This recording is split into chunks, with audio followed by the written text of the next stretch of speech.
할렐루야.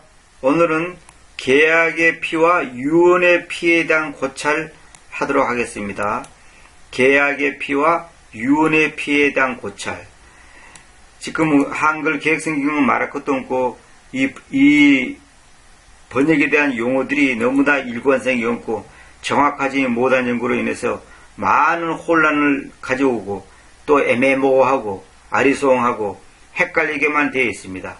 그래서 이 부분에 대해서 제가 옛날에 사이트에 올렸던 것인데 그걸 다시 정리해서 이제 강의를 한번 해도록 하겠습니다. 계약의 피와 유언의 피에 대한 고찰.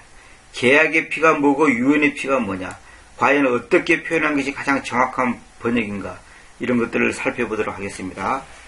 자, 출애굽기 24장 8절 보겠습니다. 그리고 모세가 그 피를 취하여서 그것을 그 백성 위에 흩뿌리고 말하였다. 주님께서 이 모든 말씀들에 관련하여 너희와 맺어오신 그 계약의 피를 눈여겨보라. 이렇게 돼 있죠. 근데 이제 보통 우리 개혁성경을 보면 이제 여기 나온 것처럼 언약의 피라 이렇게 돼 있지 않습니까? 언약의 피라고. 그런데 여기서 이제 제가 간단하게 먼저 살펴보겠습니다. 말씀들에 관련하여 이 표현 있지 않습니까? 이 concern이란 말이, 관련하여 이 말이 전부 다 말씀들에 대하여, 또 킹종은 말씀에 관하여 일어났잖아요. 이 관하여가 아니라 이거는 관련하여 그렇게 됩니다.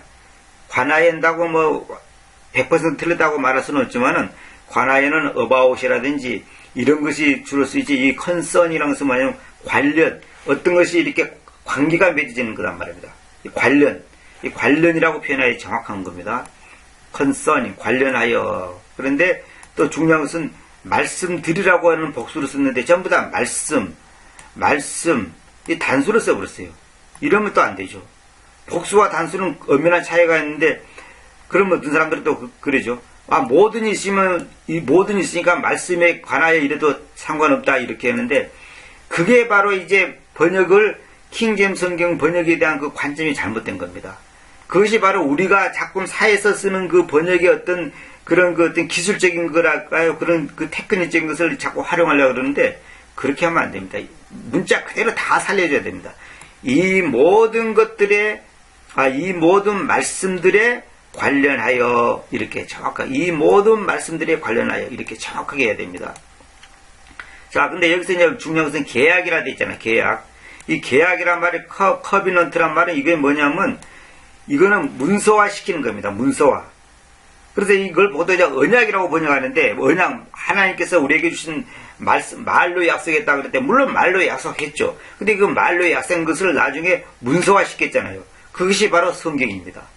그러니까 그 문서화 시키는 그 하나님의 말씀을 우리가 그냥 말로만 이렇게 그냥 이렇게 구전으로 전한다든지 이렇게 하는 게 아니고, 반드시 그것을 문서화 시켜서 정확하게 한 겁니다. 이거 계약이라는 것이 우리가 집을 살 때라든지 팔 때라든지 계약서를 쓰지 않습니까? 그때 말하는 그 계약을 말하는 겁니다. 그러니까 하나님과 우리와의 관계를 계약을 맺었는데 그 계약서가 뭐냐면 성경이에요. 그래서 이것은 언약이라는 표현보다 계약이라는 표현이 더 정확한 말입니다. 성경 전체로. 그래서 보통 그 장로회 같은 데 보면 계약신학이란 말이 있어요. 근데 이제 요즘에는 그걸 자꾸 언약신학이라고 이제 말을 바꿔버리는데, 그렇게 하면 안 되고, 계약신학, 계약의 말씀, 이 계약이란 말이 오히려 보다 정확한 표현입니다. 그렇게 아시기 바라고 다시 한번 읽어보겠습니다. 그리고 모세가 그 피를 취하여서 그것을 그 백성 위에 흩뿌리고 말하였다. 주님께서 이 모든 말씀들에 관련하여 너희와 맺어오신 그 계약의 피를 눈여겨보라.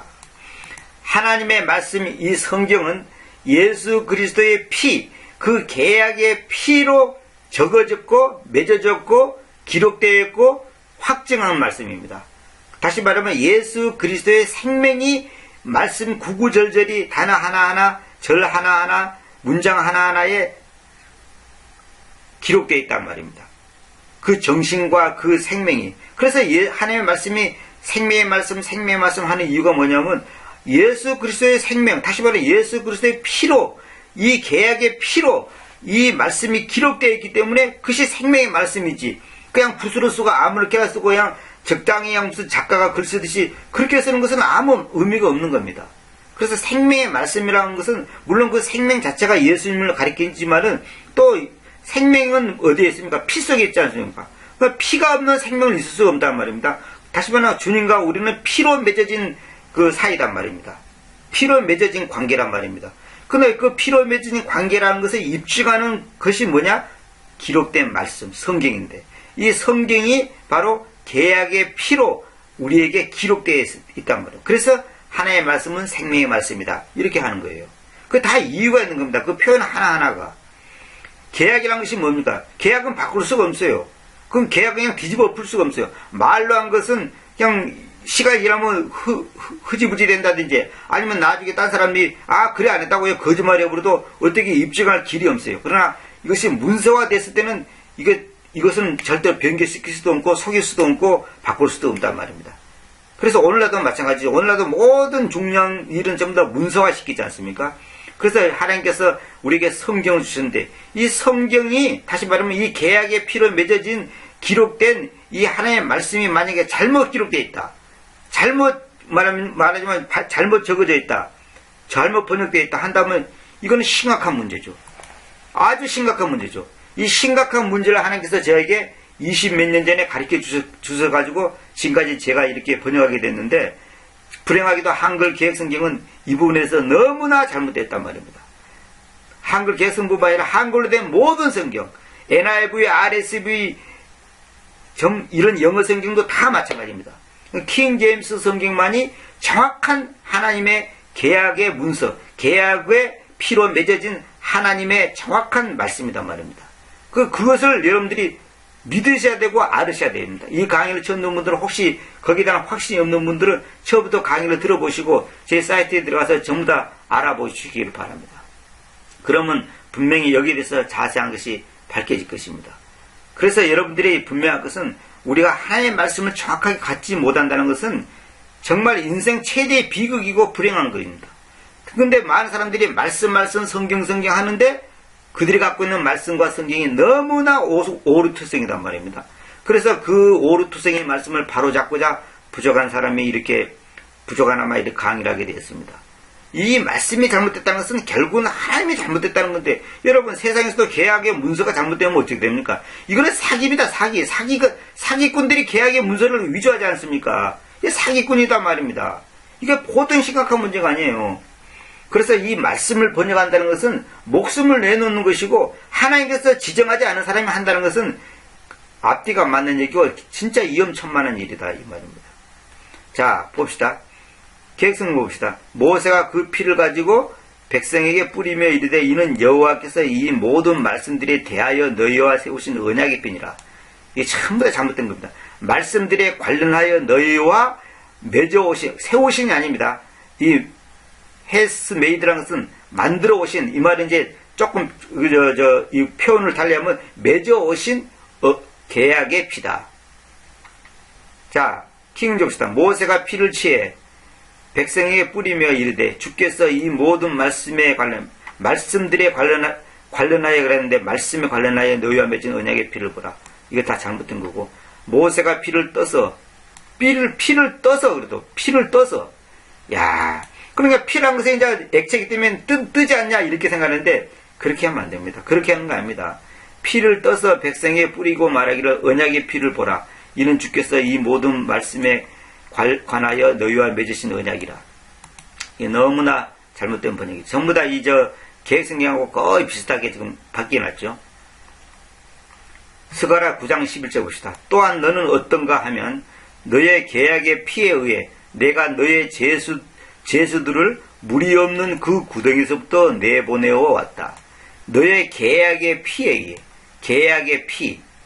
그래 이게 뭐냐 하면 그들은 이제 피로 맺어졌다 이 말입니다. 그래서 주님과 우리의 관계도 피로 맺어진 겁니다. 피로. 주님과 우리의 관계가 무슨 돈으로 맺어지고 금으로 맺어지고 땅 문서로 맺어진 게 아니라 피로 맺어졌단 말입니다. 그래서 그리스도와 내가 그 하나의 피가 됐단 말이야. 하나의 생명, 하나의 피. 그것이 바로 구원이라는 겁니다. 구원이라는 게 딴 게 아니고 예수 그리스도의 피가 나의 피가 된 겁니다. 다시 말하면 예수 그리스도의 생명이 나의 생명이 되는 거예요. 그게 구원이에요. 구원받는다 이 말은 뭐냐면 그리스도의 생명이 나의 생명으로 니꼬르가 되는 겁니다. 나의 생명은 죽은 생명이요, 지옥 갈 수밖에 없는 생명이요, 한마디로 죽은 피입니다. 죽은 피, 사망의 피단 말입니다. 그러나 예수님의 피는 생명의 피단 말입니다. 그 생명의 피에서 우리를 건져주신 것이 그게 바로 구원이란 말입니다. 그래서 이 피가 성경에서 너무나 중요합니다. 오늘날 지금 목회자들이 이 피를 강조하지 않습니다. 지옥을 강조하지 않습니다. 또 구원 문제 강조하지 않습니다. 천당 강조하지 않습니다. 회개를 강조하지 않습니다. 이게 바로 전부 싹군들의 공통분모입니다. 싹군들의 공통분모. 오늘날 교회가 타락했다는 것이 뭐냐? 전부 설교가 뭐냐면 도덕 강의, 심리 강의, 세상 다 살아가는 처세술, 그 다음에 심리적인 어떤 위로감, 위로, 소망을 준다 해가지고 믿습니다. 능력 주신 자 안에서 내가 모든 것을 할 수 있느니라 하면서 엉뚱하게 성경을 적용하고 해석한단 말입니다. 그것이 지금 말하자면 그게 바로 인본주의 사상이고 인본주의, 사탄의 그 어떤 그 계략에 다 넘어갔다는 증거입니다. 오늘날 목사들 중에 주님의 이 피를 강조하고 지옥을 강조하고 천당을 강조하고 구원을 강조하고 회개를 강조하는 목회자 설교 들어봤습니까? 100명 중에 1명 있으면 기적입니다. 거의 없습니다. 전부 도덕 강의를 한단 말입니다. 심리 강의, 정신교육 시킨단 말입니다. 기독교는 정신교육을 시키는 데가 아닙니다. 성경은 정신교육을 시키기 위해 우리한테 이 기록된 말씀을 주신 거 아닙니다. 예수 그리스도가 어떤 분이며 그분과 우리와 어떤 관계냐? 계약의 피에 의해서 계약관계단 말입니다. 하나님과 우리의 관계는. 예수 그리스도와 우리와 맺어진 것은 피가 없는 기독교, 피가 없는 복음, 피가 없는 구원, 피가 없는 말씀, 설교, 피가 없는 성경 있을 수가 없는 겁니다. 그래서 이 피를 강조됩니다. 마귀가 가장 싫어하는 것이 이 피입니다. 피. 왜? 피가 바로 예수 그리스도의 생명이거든요. 근데 여기 좀 보세요. 너로 말하진 데 너 언약의 피로, 너 언약의 피로, 너 언약의 피로 이래 되죠. 언약의 피로 하지 말고 계약의 피로 이렇게 해야 됩니다. 그 계약의 피가 뭐냐? 하나님의 말씀, 하나님의 말씀이 바로 예수 그리스도의 피로 기록된 겁니다. 피. 그래서 하나님의 말씀이 생명의 말씀 하는 겁니다. 괜히 생명의 말씀이 아니에요. 다 그 이유가 있는 겁니다. 그 표현 하나하나가. 자, 봅시다. 이것도 사실 여러분들이 보시면 알겠지만 이 번역이 전부 다 정확한 표현이 아닙니다. 피에 의해 그런데 피로 말미암아. 통하에도 말미암아, 의하에도 말미암아, 또 관하에도 말미암아, 전부 말미암아 이렇게 애매모호한 표현을 썼단 말입니다. 이렇게 하지 말고 너의 계약의 피에 의해 내가 너의 원수들을 물이 없는 그 구덩이에서부터 내보내어 왔다. 자, 마태복음 26장 28절 봅시다. 왜냐하면 있죠. 전부 다 왜냐하면을 생각시켜보죠. 근데 이제 한킹이는 그나마 살려놨어요. 이는 해가지고 계약의 언약의 피이기 때문이다. 이렇게 이제 한킹은 그나마 살려놨어요. 한킹이 제일 나아요. 이 중에서 보면. 왜냐하면 이것이 죄들의 사면으로 인하여, 잘 보세요. 죄들의 사면을 위하여가 아닙니다. 죄들의 사면으로 인하여 여러 사람들을 위하여 흘려져 있는 나의 그 새 유언의 피이기 때문이다. 또 이제 놀라운 말이 나오죠. 유언의 피라는 말이 나오죠. 유언이란 말이 나옵니다. 근데 전부 다 뭐냐면 나의 피 곧 언약의 피니라. 나의 피 곧 상속 언약의 피니라. 유언을 갖다가 또 상속 언약이라, 킹음정은 상속 언약이라 그랬어요. 이거 잘못된 겁니다. 또 그다음에 나의 새 언약의 피다. 이렇게 했는데 여기서 이제 이것부터 한번 짚고 넘어가겠습니다. 사면으로 인하여 그랬잖아요. 인하여. 포가 여기 인하여 위를 나타내는 인하여의 의미인데 좀 봅시다. 많은 사람을 위하여 흘리는 바 나의 제사함을 얻게 하려고 그러면 사면을 위하여 그러니까 제사함을 얻게 하려고 이것은 목적적인 건데 이것은 뭐냐 목적적인 게 아니라 결과적인 겁니다. 죄들의 사면으로 인하여 이 결과적인 의미단 말입니다. 그 다음에 킹들도 얻게 하려고 또 한킹은 죄들을 사하심으로 인하여 이렇게 하죠. 사면이라 했는데 사면이란 말은 더 정확한 말인데 사하심은 이거 정확한 말은 아닙니다만은 그러나 어쨌거나 인하여 이건 제대로 해놨습니다. 인하여 원인을 말한 겁니다. 다시 말하면 왜냐하면 이것이 죄들의 사면으로 인하여 여러 사람들을 위하여 흘러져 있는 나의 그 새 유언의 피이기 때문이다. 이 말은 뭐냐면 결과적인 것을 말합니다. 확실한 결과적인 것을 말하는 겁니다. 이것은 여러분들이 꼭 아시기 바랍니다. 이 인하여가 정확한 표현입니다. 잘 묵상해 보시기 바랍니다. 제 사함을 얻기 위하여가 아닙니다. 조금씩 마가복음의 내용이 나옵니다. 다시 말하면 예수 그리스도가 십자가에 죽으신 것은 죄들의 사면으로 인하여 이미 주님께서는 그 죽으심으로 말미암아 이미 결과가 딱 드러난 겁니다. 그 성경에서 보면 아직 이루어지지 않았는데도 마치 이루어진 것처럼 표현한 데가 많습니다. 왜 그러냐면 그는 확실한 결과, 확실했을 때, 그 결과가 뻔일 때, 확실할 때, 분명할 때 결과적으로 표현한 것이 많고, 또 이제 과거를 현재적으로 표현한다든지 미래를 현재적으로 표현한다든지 미래를 현재 완료로 표현한다든지 이런 표현이 굉장히 성경에 많습니다. 이걸 사람들이 이해를 못하니까 오역이다 뭐 이상하다 이렇게 하고 적당히 자기가 말을 바꿔갖고 이제 번역하는 걸 내봤는데 절대로 그렇게 하면 안 됩니다. 성경에서는 그 말을 그렇게 현재형으로 아니면 수동태로 과거형으로 아니면 완료형으로 아니면 미래형으로 아니면 결과적으로 아니면 목적적으로 이렇게 표현한 이유가 다 있습니다. 그걸 갖다가 자기 마음대로 뜯어건주고 자기 마음에 안 되니까 자기가 이해를 못하니까 그러면 안 됩니다. 자, 마가복음 여기 중요한 게 나옵니다. 마가복음 1장 4절 봅시다. 요한이 황야에서 침례하고서 제들의 사면으로 인하여 나오죠. 인하여가 나옵니다. 회개의 침례를 선포했다. 아참, 이 강의하기는 이걸 먼저 해야 되는데 내가 깜빡 잊어버렸네요. 여기 유언의 피라고 그랬잖아요. 유언. 이 테스터먼트가 나오지 않습니까? 이걸 내가 설명해 드리겠습니다. 이 유언의 피를 갖다가 뭐라고 했는가? 전부 다 언약의 피라고 그랬죠. 언약이라 했죠. 언약이라 했죠. 그러면 이거 웃기는 게 뭐냐면 여기 커비넌트도 말입니다. 커비넌트도 언약. 저는 계약이라 해놨죠. 전부 언약이라 해놨죠. 근데 테스터먼트도 또 언약이라 해놨어요. 이런 엉터리가 어디 있습니까? 아니 커비넌트고 테스터먼트고 원면이 단어가 확실히 다른데 어떻게 이것을 똑같이 언약 합니까? 이건 안 되죠. 그러니까 킹음정에서는 이걸 이해를 못하니까 이걸 이제 그냥 언약이라 하면 말 이상하니까 상속 언약이라 이렇게 번역이 났어요. 상속 언약. 말도 안 되는 소리죠. 상속 언약이라는 말은 성경 전체 어디 곳에도 이런 표현이 없습니다. 이런 뉘앙스가 없습니다. 이게 아니고 이 테스터먼트라면서 이따가 이제 그 문장이 나옵니다만은 유언입니다. 유언. 그래서 누 테스터먼트 이 말은 뭐냐면 우리 개혁성경에는 보면 신약성경 그러잖아요. 신약. 근데 저도 이제 그 표현상 할 수 없이 강의할 때 그런 표현을 씁니다만은 사실은 틀린 말입니다. 신약, 새로운 약속이 아니고 약속이 아닌 테스터먼트는 새로운 유언입니다. 새 유언입니다. 그 다음에 올드 테스터먼트는 구약이 아니라 옛날 약속이 아니라 옛날 유언입니다. 옛유언. 그래서 한문으로 구유언 그러잖아요. 구유언.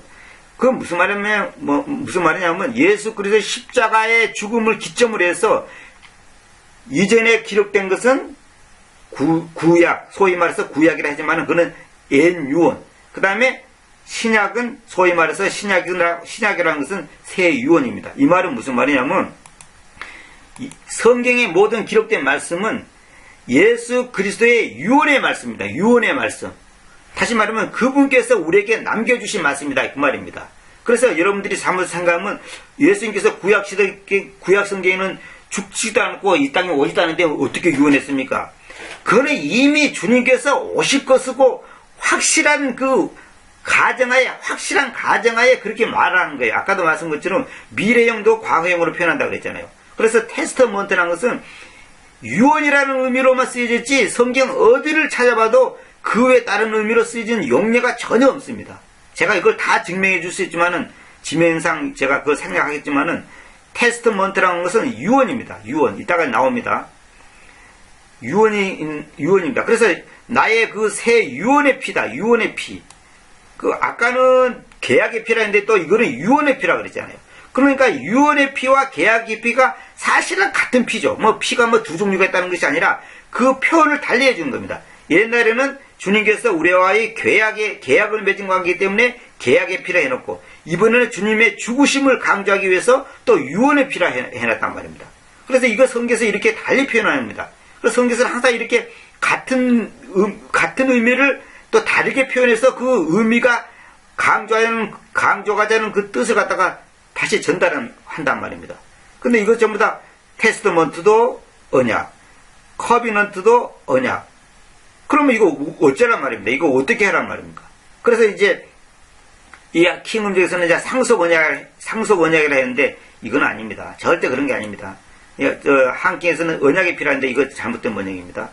계획성도 잘못된 거, 언약이 필요 이거 다 잘못된 겁니다. 또 자세한 것은 나중에 말씀드리겠습니다. 그 마가복음 1장 4절은 제가 다음 시간에 말씀드려야 되겠네요. 아까 그 유언 얘기하다 보니까 시간이 너무 많이 가서 마가복음 1장 4절부터는 이거 아주 중요한 게 나오는데 다음 시간에 계속하도록